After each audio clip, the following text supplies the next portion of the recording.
Hello, all my Homestead Roadies. This is Homestead Road Podcast, and I'm your host, Thomas Wallach. And today we have with us Heidi Priebe, David O'Neill, and Steve. This is a podcast where we discuss selling your home as is, real estate, and anything else that relates to it. So basically, everything. Homestead Road wants you to feel the joy of selling your house as is. And before I continue, just want to give a shout out to my cameraman, Ed. Hey, Ed. Ed. Thanks, Ed.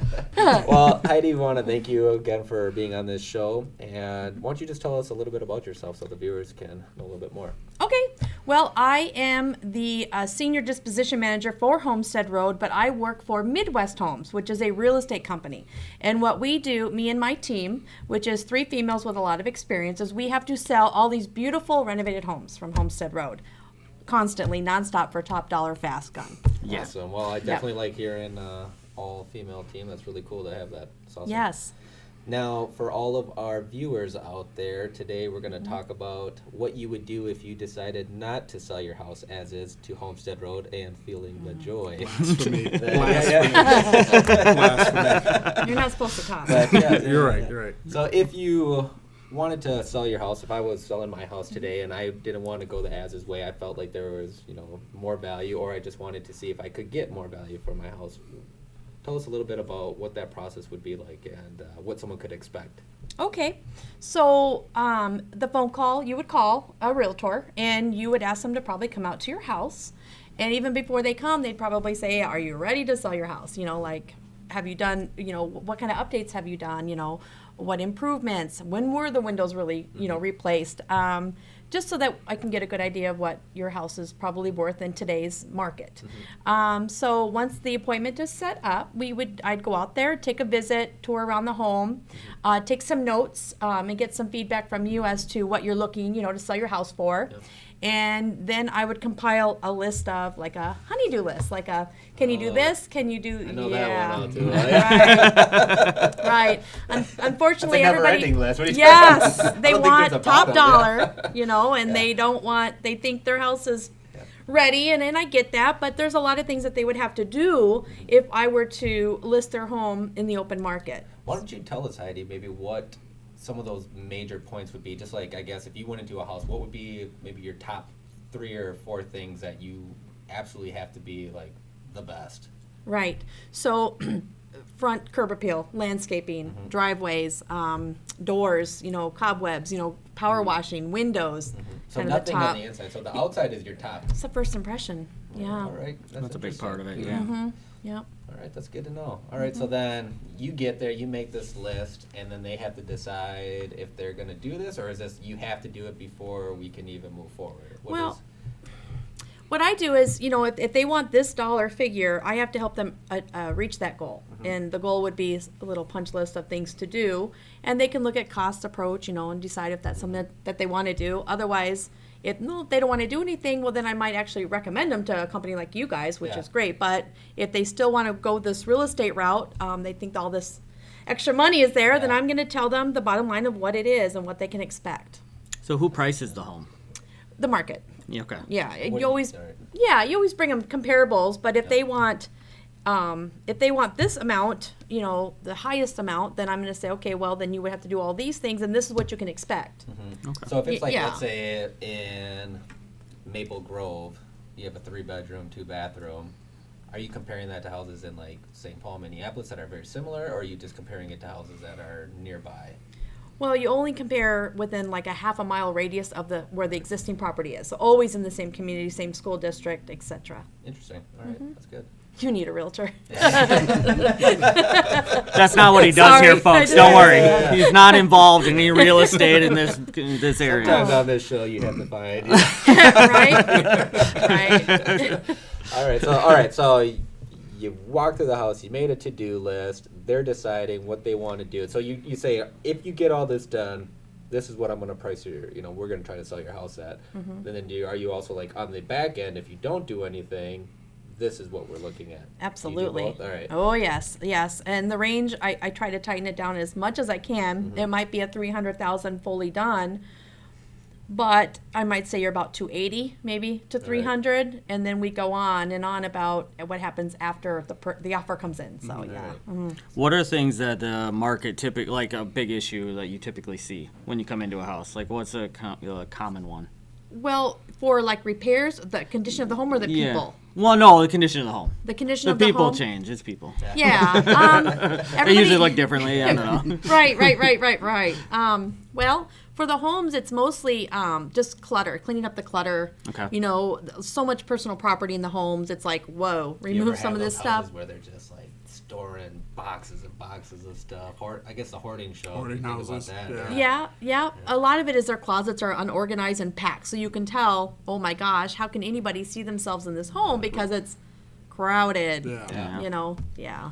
Okay. That's the biggest I would Do you say. typically have people repaint and stuff like that, or how often does it matter, or does that make a big difference?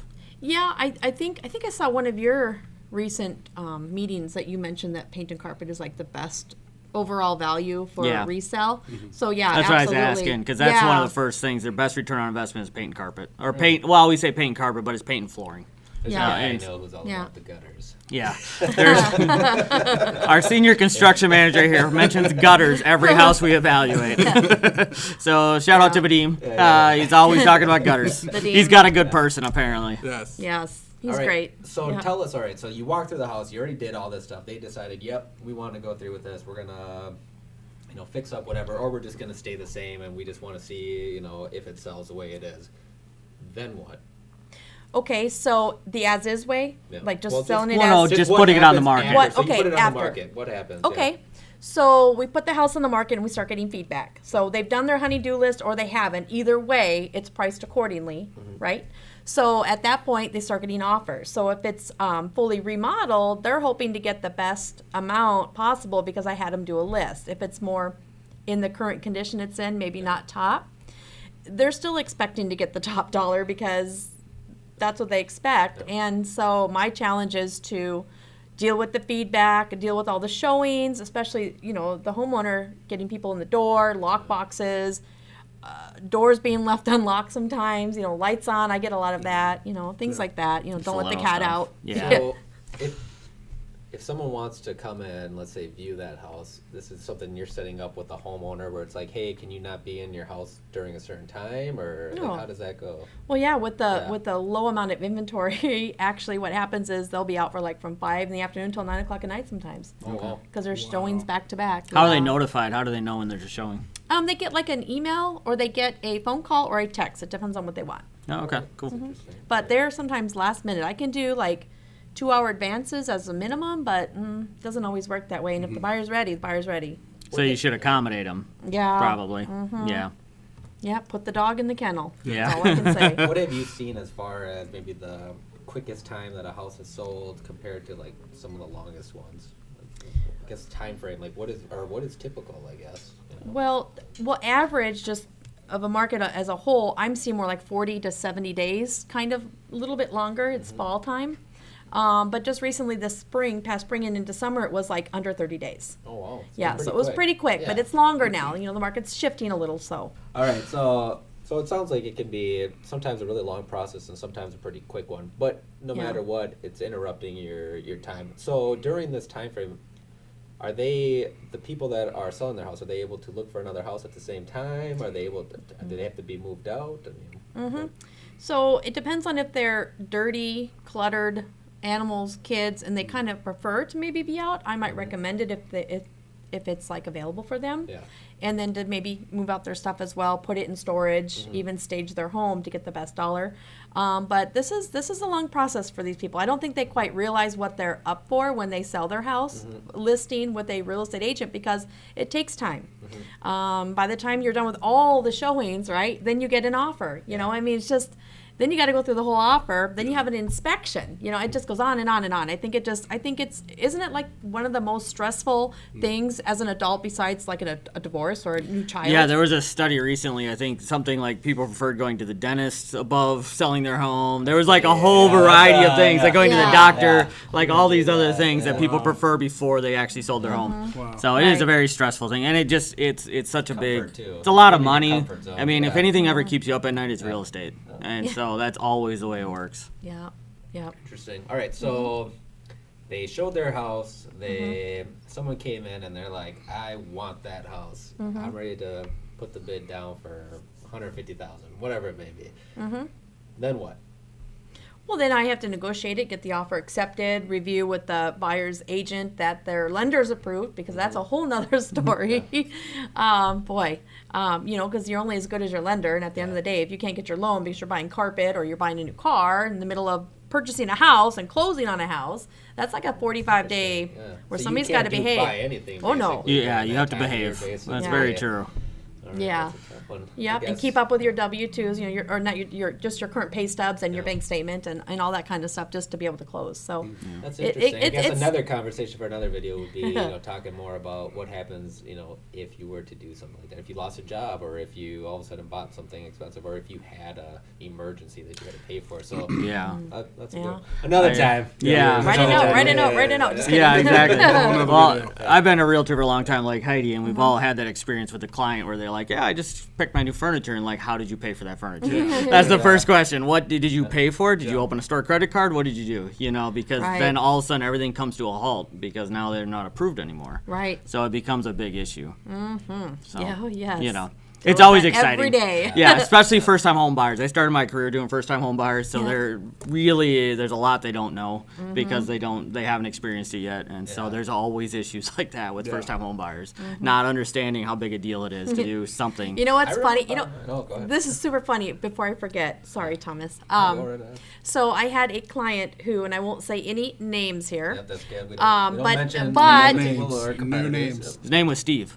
No, it wasn't Steve this time. Go with that. But what was interesting is she was purchasing by herself without the husband's involvement, and decided to pay off her $20,000 car loan, which was a cool little white Audi. Wow. And so, white Audi. So sorry, I'm just kind of being funny here. But anyways, they paid cash, paid it off. And I'm like, oh, really? So now we had to pull the loan from that current lender because they had already submitted the credit report and saw the car was there. And now the car is paid off, and now they want a line of where that money came from to pay off that car. Yes. That we had to totally move the whole loan. Yeah, and you can't tell them it's a pickle jar that was buried in the backyard. Right, The lender won't take it. So I feel like we might know this person, but It happens. So yeah. all right, no, that's good. So all right, all that's done. They figured out everything's good to go. Inspection. We haven't done inspection. Yeah. What's typically what's standard on inspection that tends to come back? What's the dollar amount?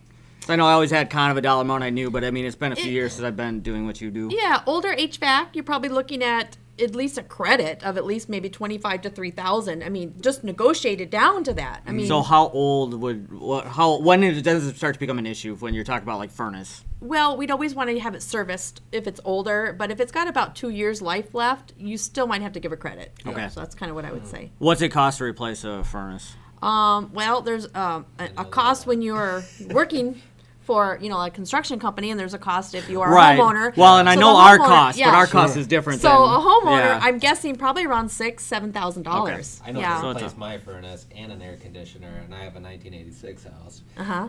It cost me, I got a pretty good brand too, a Carrier brand. Mm-hmm. They didn't That's pay fancy. me to sponsor this, but Next week we'll be wearing Carrier shirts. But that cost about $12,000 for that. Yeah. Oh boy. For both. For Doing both, yeah. I think the retail right now, I think you're about $6,000 for a furnace, and you can be, depending on your AC and how big your house is, it can be $4,000 or $5,000 for sure. But you it's get not those cheap. fancy It's not cheap. brands, Yeah. it gets more expensive. So besides the furnace, you've got roof issues, you've got siding issues, you've got window issues. Everything's got to have some life left, especially for an FHA, VA, DVA loan, home buyer for your house, which would be under $360 or whatever $1,000. You still got to worry about them. Okay. Do you have to worry about, like, let's say if you have leaves in your gutter or anything like that? I mean, is that an issue, or is that, like, are those things just fine in an inspection? Well, okay, so we actually had a case last year where the whole house got frozen because the leaves in the gutters weren't allowing the water to move away from the house. So things happened, and then the water was coming in, and then the house froze because it just one thing led to another. You always want to clean your gutters. That's part of before you list your house, because you want prevention, for a wet basement. Yeah, well, that's huge for all of us. So I have one on that. So I just got done doing a VA loan on a property. So I'm a veteran, so I got a VA loan, which is kind of like an FHA loan. It's kind of similar. And so they so they do this really intense appraisal on the property. And so the house has gutters, and they have a gutter guard, so there's nothing in the gutters. It's all great. But there's a lot of trees on the property, and there's a little bit of buildup in 2 valleys. And they had to come out and do a reinspection after somebody swept those little bit of leaves off the valley. Wow. They called that on the inspection, and we had to call the homeowner and be like, hey, you got to go sweep the valley. And they're like, yeah, these 5 leaves, like, yes, they need to go. And they had to sweep a couple valleys, and then we had a reinspection, which we had to pay for, and then we were able to close after that. Wow. So it does come up. So, the gutters can be a big issue depending on what type of loan it is. You know what? I was just thinking too. What is it easier to hide? Like, I'm not trying to be think shady or anything, but like you get a lot of people. You get a lot of people out there that, are they thinking about selling their house in a wintertime when they can cover the roof and the gutters with snow and stuff? You don't have to think about that stuff. So in an inspection, how do they check that stuff? Good point, but sometimes the inspectors will actually pull a little bit of snow away if they can. Yeah. They don't go up there, but also a seller's property disclosure statement, which my sellers would fill out if they live in the home, would say, age of the roof and expectancy of the roof. We can find out the shingle style type, how long it's supposed to live, and kind of get an idea. If there's a caution or a potential problem, maybe put an escrow in if that's allowed with the buyer's lender, just in case till spring. I don't know. Can you do that? Let's say just to be on the safe side. Like, I bought a house and it was covered with snow, so I have no idea if there could be a problem with something on the roof or in the gutters or in the front yard. Does that ever fall back on the seller? Of course. You move in and it's now spring and summer and we've got rain and your roof is leaking. It's probably a pretty good court case or arbitration case. All right, great. Yeah. Sellers are responsible you're not screwed over. No, they have 2 years based on what you have to disclose everything on the seller's disclosure, and the seller's bound by that for 2 years. That's good to know. So that's like a quick little pitch like for a quick little pitch for Homestead Road. That's why we do an as-is addendum, and we do a seller's alternative disclosure, so they don't have to disclose anything, and it's an as-is sale, so it can be what it is, and we'll take care of it. That's great. That's really great for homeowners. This is it's peace of mind. Homestead Road. Yeah. Feelthejoy of selling your house as is. Told you I'd do a commercial in here. So, all right. So the inspection, you got through that. They figured out anything that's possibly wrong. They fix it, and now we're going to the final. What's after the inspection? Appraisal. Oh, so there's a whole nother part. That's been a big deal the last year or two, hasn't it? It has been because we're pushing the limits, the prices so high because Homestead Road is actually really delivering such a nice product that we're actually going above and beyond what they should be selling for. And we maybe get about 2 low appraisals a month, so probably had about, by the end of the year, would be 24, I would say. That's a lot. Fair to say. Wow. Yeah. And how many houses do we sell a year, though? Well, we close about 20 a month on my end, so not purchase side, but on the closings of the properties that have been remodeled, about 20 a month. So a couple hundred properties. 240. Yeah, that's a lot of properties. Yeah. That's really good. All right, so appraisal, you got through the appraisal side, then what? Well, if we get through the appraisal side and everything is good to go, now it's all kind of just sitting and waiting and hoping that buyer's lender comes through. They do their final walkthrough. There's no act of God, wind, hail, storm, damage, tornado, broken pipes, yada, yada, yada. It can go on and on and on. There could be a lot of things. A lot of things, Well, and then it's you a house close. at the end of the day. Right. But It's always something that that's could go interesting. wrong. So, because before you were saying a house could sell as soon as 30 days, right? Could get an offer. Could get an offer. Yeah, could get an offer in Yes. 30 days. So then, let's say best case scenario, we got an offer in 30 days. Now, how long does it take from that 30 days to get to where potentially the buyer is actually signing papers to take ownership of it? Okay, to the closing. So that would be 45 to 60 days. And sometimes those offers are coming in contingent on the sale of their home. Yeah. So you're really looking at the soonest possible by selling your house on like regular market, 3 months at least. At least. Yeah. 3 months. From the time you list it. That doesn't. Yeah. Usually there's a month. Best case scenario. Well, you And got to that's get it probably ready. what- yeah, Right. that Oh, would- yeah. That's what, like Yeah. So- spring to fall time, right? Yep. Yeah. And you So better be what- ready yeah. to close. Where as soon as that closing table hits, you're out of there. There's no rent back. Don't you guys do rent backs too? We do, yeah. We Yeah, usually some- give people a couple days. Sometimes we do rent backs if we That's need to. nice. Yeah, That's so well, nice. a lot of times people are buying in a different house. They're moving into a senior living, or they're changing their home, and so getting out that exact day can be complicated. Yeah. So we give them a little bit of time if That's we can. nice. Oh, that's great. Yeah. Do what we can. Yeah. All right, nice. so they finally moved to closing. Mm-hmm. Is there any type of things they should know about at closing? Like, do they have to bring money to the table? Do they have to? I mean, what do they have to bring? Keys to their house, I imagine. Like, what? Yeah. So, yes, you definitely usually I will tell my clients to leave all the necessary materials about the property at the house, like the brochures and stuff like that, and utility information. They need to bring the garage door openers, the keys. And then pretty much that's it. You sit at closing and you wait for funding and you wait and wait and wait, and it's like a 2-hour thing, and you've got to talk and talk and talk and wait. And did I say that? Yeah. Wait and talk, Yeah. and then you close and you're out. So you That's don't have it. to worry about paying for anything ever. I mean, like, it's done at that point. Does a seller have to ever bring money to a table? No. All right. No, unless they owe, right. But they bring just their driver's license. They go to closing, but you still have to sit there with the buyer. Yeah. They have a million questions. It's always a little awkward. Yeah. It's They have a lot it's to two people sign. forced at a table that don't know each other, and And one really don't owned the care. house and is ready to go. Yeah. The Right. other one's buying, and it's just a little awkward. Right. What Right. happens if you have a lien or something on your house?